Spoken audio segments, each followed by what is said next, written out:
we're gonna see how much these tenants tore the crap out of the property. I got a little insider information here from my property management company that says I might be screwed right now. The thing is, you can buy houses in nicer neighborhoods, which we do sometimes, but they don't usually make the best rentals. See, this is like obviously an up and coming area. We got a flipped house there. This one has permits pulled on it. It's obviously getting worked. I think this is it. All right, this is definitely it though. So anyway, you can, of course, buy a house in a nice neighborhood, and it's like a safer deal probably. Like the house is gonna be put together well. You're probably gonna get a higher class tenant. That's definitely like the strategy for a lot of people. But when you buy houses in growth neighborhoods, up and coming neighborhoods, your cap rates are a lot better. Cap rates meaning the rents versus what you actually bought the house for is a lot better. There's more cash flow generally, and you have like a much higher potential for an equity shift. You know, equity goes up over time, but sometimes in these neighborhoods, these growth neighborhoods, you go like up, and then you level up and then keep climbing. Whereas like a nicer neighborhood is usually more stable and it's gonna grow slowly and you have less headaches. But as a full-time real estate investor, I kind of bought the job of having headaches. Let's see what we got. Hello? It's my house. Yeah, nobody dude. lives here. Oh, it's got that new house smell. Is that old? See, is like, that a new house? How do you think that stuff like this happens? It's like, what did they do here? No, it's not new house. It's called rent house. Yeah. This is a pro tip here. You definitely want to lock the door behind you because you never know who's going to come in here. Okay, we got a little bit of moldy mold in there. It's just a little bit. That's like topical mold, so we'll be able to take that quarter round off. We're going to have to do new floors anyway from the looks of things. This is not an ideal scenario, but that is, you know, we can like seal this up a little bit better. They have electric heat. Floors are solid, which is great. Yeah. I mean, that's like, so this is a good sign. Okay, I'd imagine that that might work. It says burner on. Oh yeah, look at that. Ha! Dude, brand new house. Okay, Yeah. solid. We could paint these, make them nicer. Maybe we'd put some new handles on.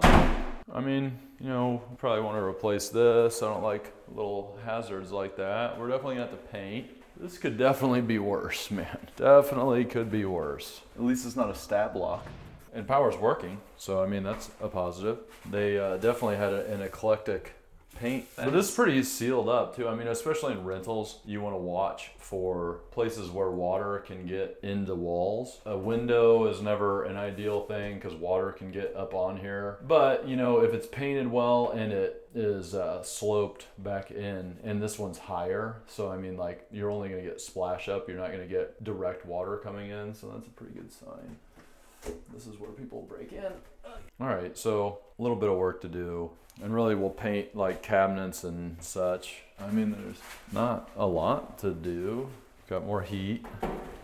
Okay, we're gonna have to put in light fixtures that have covers on them because you definitely don't want to have exposure like that. You want things in a rental to be safe. You know, a lot of people say that people are slumlords because they have, you know, like rentals in growth neighborhoods, but that's not being a slumlord as long as you're taking care of them. Really, the line between being a slumlord and just being a smart investor is if you're taking care of safety and liability issues. If you're leaving crap like electrical exposed where kids can get hurt, or, you know, whatever, broken glass, like that's a problem. If you're like leaving windows to where a fireman couldn't get in there and save a kid from a burning fire, that's slumlording. But otherwise, we're providing livable, affordable housing.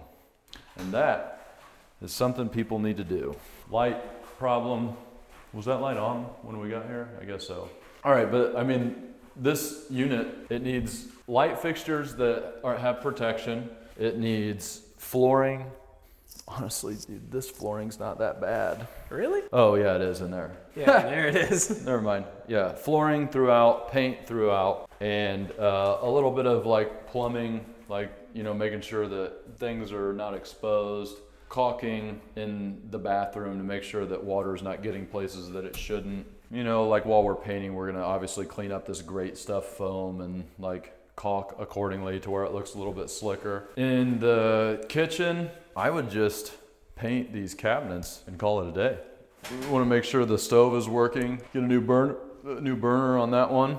Clean up the situation here. Obviously, somehow it's not sealed. And when we do the flooring, we want to make sure to get rid of this mold and make sure that it hasn't gone further than the surface, but it doesn't look like it has. Otherwise, it's pretty good. I mean, this is probably like a $10,000 to $15,000 turnover. So, you know, per what we bought this house for, if the other half of the duplex is in similar shape and we still have to look on the exterior, I'd say that we actually did pretty good on this one. Nice. You know, it rents for $1,200 a month each side is what it will rent for, maybe even $1,300. So like per the 1% rule, we would say that this place is worth around $260,000. And I mean, I think I bought it for 120, 130. So if we have to put 10 or 15 into each side plus the outside, maybe we're in for another 35 or 40 grand. If I bought it for 130, I'd be in at 170. It's a pretty good return. That makes us happy. So see, not as bad at news, but Nice. we haven't seen the other side. Hello? Oh, God. What's that smell? It's a combination of, I smell a little bit of cig smoke, a little bit of mildew, a little bit of rat poop, and a little bit of just general musk. I would say this one's worse. I got a potential leak in the roof here. Any signs of water like that? I'm not sure if that's old or new. I think the roof is newer on this building, but we got another patch here, so you know we're always trying to pick up clues of crap that's happening. That doesn't look good. If we don't have an AC unit that goes in here, we would want to put one in here or fill that gap. All right, well actually the bottom is solid here, so I would just probably paint these cabinets. Yeah, I think I just paint the cabinets. We gotta fix this electrical. This is not to code. I think that we can repair this stuff and paint it. Okay, we need to get a stove in here and refrigerators in both sides, actually, now that I think about it. Don't know what the hell happened there. The plug for a stove is over there, but a stove was here. Maybe the refrigerator was there. Oh, you know what? That's a dryer plug, because this is for a washing machine only. It doesn't have a plug for a stove, man. One or the other. Ah, gosh, this is pretty eaten up in here. Look at that. See all that eatery on the sides there? Man, I'm like thinking that I don't remember seeing a hot water tank on the other side. Did you? Okay, we need to caulk in all of this stuff to make sure we don't have any gaps. You want to watch out for gaps like that. Water is getting in right here, for sure. So you got to fill that in. Do you think that's black or burnt? I think it's black paint. Okay, that's positive. Okay, well, floors and paint for sure. Uh-oh, what's that face for? Oh, doesn't smell good. Okay, well, this is the same thing, except for the issue that I'm trying to solve for here is what to do about these cabinets. They're pretty eaten up. I think that it might just be better, you know, those countertops are pretty crappy too. I think it might be better to just put in new base cabinets. I think that we need to put in new base cabinets, but I need to know where they're gonna plug in there had to have been a plug there. I mean, where else would they have been? It seems like, I mean, I guess the stove could have been over here. It must have been, but there's not enough space for a stove. You know, it would come out to like here. I think what we need to do is put in new base cabinets and countertop. We need to get a stove and a fridge in here. You know, we'll just reuse the sink that's there. It's probably cheaper to just put in new uppers and take those down instead of painting them.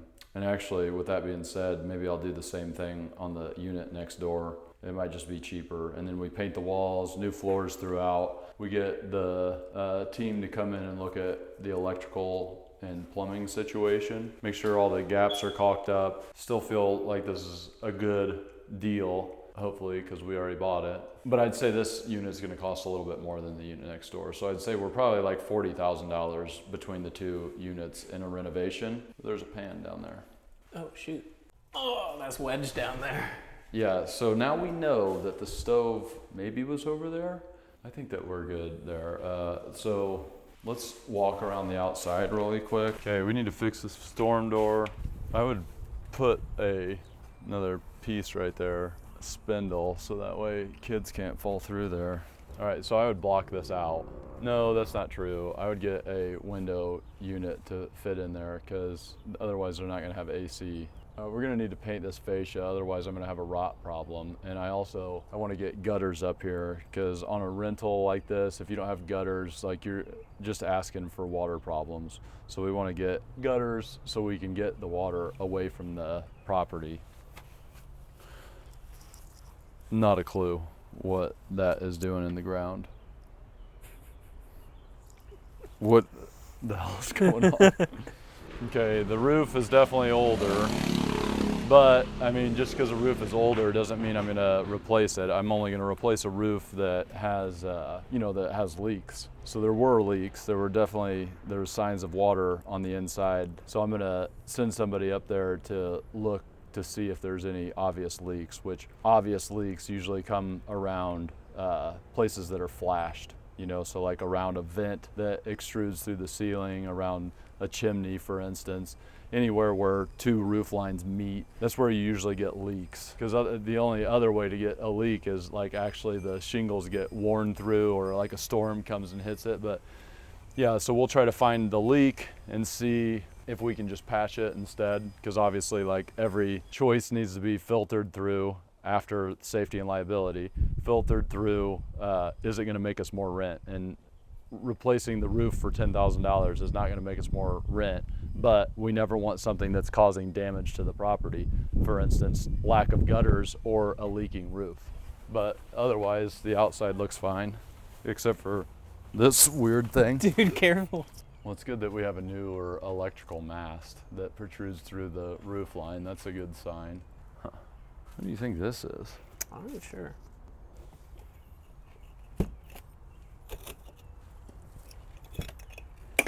Oh boy, if anybody needs to get in there, good luck. Not ideal. That's what we call not ideal. I think that's why they wedged it with the rock. Yeah. Well, generally, we would say that we definitely want to replace the door here, the crawl space door. And we want to patch this in, otherwise I'm going to have problems once again, always looking at bleeding. And there's lots of blood on this one. That's not true. There's lots of open wounds. No blood yet. Not that I've seen.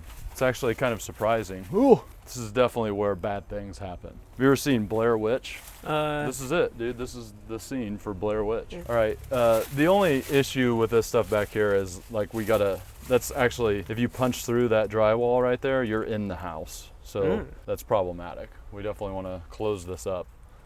Oh, and there's a spider. Nice, dude. Oh, dude, there's one on your back. Oh my. Don't do that. Okay. All in all, I've definitely done worse in buying a house sight unseen after these tenants moved out. Like if you judge by the neighborhood that this is in versus what we usually see when we turn over properties like this, it's really not that bad. And most of the issues are really from the person I bought this from, not from the tenant.